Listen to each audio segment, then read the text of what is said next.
السلام علیکم ناظرین، آپ دیکھ رہے ہیں سرعام CID نیوز اور میں ہوں فرا شاہد۔ خبر شامل کرتے ہیں کراچی سے، جہاں میں رپورٹ کر رہے ہیں محمد خان۔ ان کا کہنا ہے شاہ لطیف ٹاؤن کے مختلف سیکٹروں میں دکانوں کے تالے توڑ کر چور لاکھوں کا سامان لے اڑے۔ تھانہ شاہ لطیف پولیس جرائم پیشہ عناصر کے خلاف کارروائی میں ناکام، علاقہ مکینوں کا IG سندھ سے سخت نوٹس لینے کی اپیل۔ تفصیلات کے مطابق شاہ لطیف ٹائلوں کے مختلف سیکٹروں میں آئے دن چوری کی وارداتوں اور منشیات فروشوں کے اڈوں کے سبب علاقہ مکینوں میں تشویش کی لہر۔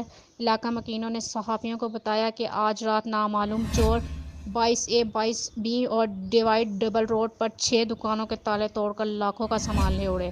اس چوری کی واردات کی درخواست تھانہ شاہ لطیف میں جمع کرائی ہے، مگر افسوس SHO شاہ سے بالا تر ہے۔ علاقہ مکینوں نے IG سندھ سے سخت نوٹس لینے کی اپیل کی ہے۔ مزید جاننے کے لیے دیکھتے رہیے سرعام CID نیوز۔